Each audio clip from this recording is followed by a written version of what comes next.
Hey guys, ATM சென்டருக்குள்ள போனதும் வர்ற அந்த ஜில்லுன்னு இருக்கிற ஏசி காத்து நமக்காக தான் போடுறாங்கன்னு நினைச்சீங்களா? அதுதான் இல்ல. அந்த ஏசி 24 மணி நேரமும் அங்கேயே இருக்கிற அந்த ஏடிஎம் மிஷினுக்காக தான் ஓடிக்கிட்டு இருக்கு. ஏன் ஒரு மிஷினுக்கு இவ்ளோ பந்தா? அதுக்கு பின்னாடி 3 முக்கியமான காரணங்கள் இருக்கு. காரணம் 1, ஹீட் கண்ட்ரோல். ஏடிஎம் மிஷின்ங்கிறது ஒரு கம்ப்யூட்டர் மாதிரி தான். இது 24 மணி நேரமும் வருஷம் முழுக்க ஆஃப் ஆகாம ஓடிக்கிட்டே இருக்கும். இதனால அதுல இருக்கிற எலக்ட்ரானிக் பார்ட்ஸ் பயங்கரமா சூடாகும். அந்த சூட்டை தணிக்கலனா மிஷின் ஹேங் ஆகிடும், இல்லனா மதர் போர்டு எரிஞ்சு போயிடும். டேட்டா பாதுகாப்பு. மிஷின் ரொம்ப சூடாகும் போது அதுல இருக்கிற சாஃப்ட்வேர் தப்பா வேலை செய்ய வாய்ப்பு இருக்கு. இப்போ நீங்க 500 ரூபாய் கேட்டா மிஷின் சூடாகி குழப்பத்துல 5000 ரூபாயை கூட கொடுக்கலாம். நல்ல விஷயம்தான், ஆனா பேங்க்குக்கு நஷ்டம்ல. இந்த தப்பு நடக்காம இருக்க மிஷினை ஜில்லுன்னு வச்சுக்கணும். காரணம் 3, ஈரப்பதம், ஹியூமிடிட்டி. ஏசி வெறும் காத்த மட்டும் கொடுக்கல, அங்க இருக்கிற ஈரப்பதத்தையும் சீரா வச்சிருக்கு. ஈரப்பதம் அதிகமானா மிஷினுக்குள்ள இருக்கிற சென்சார்கள் வேலை செய்யாது, பணம் சரியா வெளியே வராது.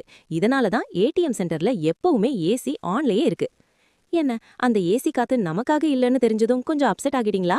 பரவாயில்ல, காத்து யாருக்காக இருந்தாலும் நாம தான் அனுபவிக்கிறோம். இந்த சில் தகவலை உங்க ஃப்ரெண்ட்ஸ்க்கு ஷேர் பண்ணுங்க. இது போல இன்னும் பல ஹாட் ரகசியங்களுக்கு அந்த ஃபாலோ பட்டனை இப்பவே தட்டி தூக்குங்க. அடுத்த வீடியோல பார்க்கலாம்.